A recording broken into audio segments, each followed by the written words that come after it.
The civil society organizations have reiterated the need to tighten the response to the LGBTQI plus crimes. It comes after President Ramaphosa signed into law the Hate Crimes and Hate Speech Bill. For more on this, I'm joined by Steve Letsike, who's Access Chapter 2 Executive Director. Steve, a pleasure to have you on the program this afternoon. Let me begin with probing you on our leading story, of course, being that President Cyril Ramaphosa will announce his cabinet at 9 o'clock this evening. What are your expectations for this announcement? Well, I think good evening to the newsroom viewers. Look, our expectation is that when President announced his cabinet, the principle that he spoke to during his inauguration and looking at the statement of intent, amongst various parties, speaks to the principle of constitutionality and the rule of law. And part of that also speaks to how, as South Africans, we need to observe and respect that rule of law. Democracy is what it is. 30 years later, we have actually come a long way to fight for injustices for all. And yet, here we are, and when we speak about some specific laws that he actually signed into law before his end of the sixth administration, which was the hate crimes, hate speech bill, was actually enacting Section 9 of our Constitution around zero stigma and discrimination against any persons on any grounds. Let's get into that. President Ramaphosa has signed the Hate Crimes and Hate Speech Bill into law. What is your initial reaction to this historic legislation, and how do you believe it will impact the fight against hate crimes in the country? Look, this is a much long-standing law that South Africans has been looking forward to.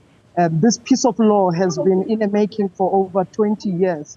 You can remember that we've ranged from hate speech to hate crime. And I think, look, it doesn't replace the criminal justice procedure. It actually strengthens the already existing mechanism to say that it is crime to assault others. It's crime to insult others, but it's also crime when you have a bias act to it, where you discriminate persons on the basis of sexual orientation, race, sex, and many other grounds. And that's actually instrumental for our own country, where we are fighting colonial legacy. We are fighting for transformation where every South African can be free and can feel free and equal into the country. So the law targets crimes motivated by prejudice, including those based on sexual preferences as well. Maybe give us your insight into this aspect. Look, I think the most important thing is it's really taking note our historic elements. Black people have been oppressed for the longest time, and into democracy when the new dawn of our democracy was seen in 1994, and of course subsequently with our constitution adopted in 96. So the race element is our historic element about oppression and colonial legacy, but also sexual orientation for that matter. LGBTI persons were criminalized because of colonial laws. These were really rooted from the British empire for that matter. And we have to take that into cognizance because it was not only just South Africa. South Africa became the first country to integrate sexual orientation in its constitution.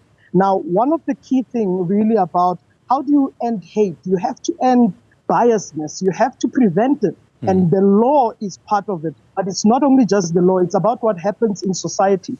88% in South Africa of LGBTI people don't report crimes against them. And those are the things that we still have to fight against and ensure that society, that social fabric of toxic masculinity and patriarchy must be the things that we deal with in society to eradicate totality, hate for that matter.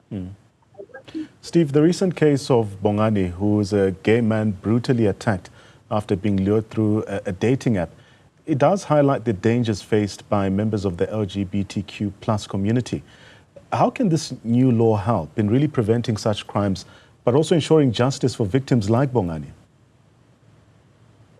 No, indeed. I mean, 2 points from your points, your statement. I think we've been recording quite a number of criminal activities, particularly hate crimes against LGBTI persons. And now, even criminal people are even much more smarter They're using cyber attack for that matter. And some of these software, digital spaces, social media spaces are even easier targets.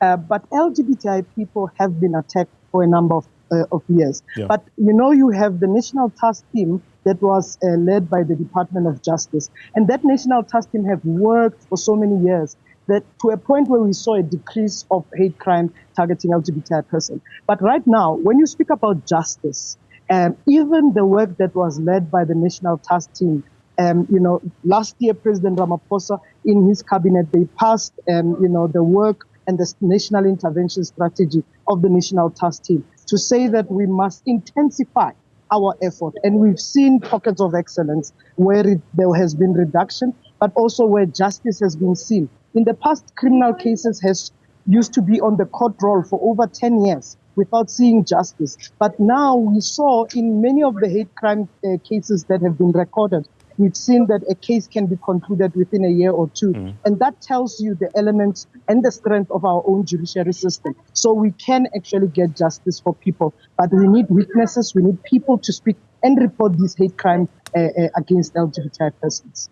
Steve, thank you so much for your time. That's Steve Letsike sharing insights and expertise on this critical issue, including calls to tighten the response to the LGBTQ plus crimes as well.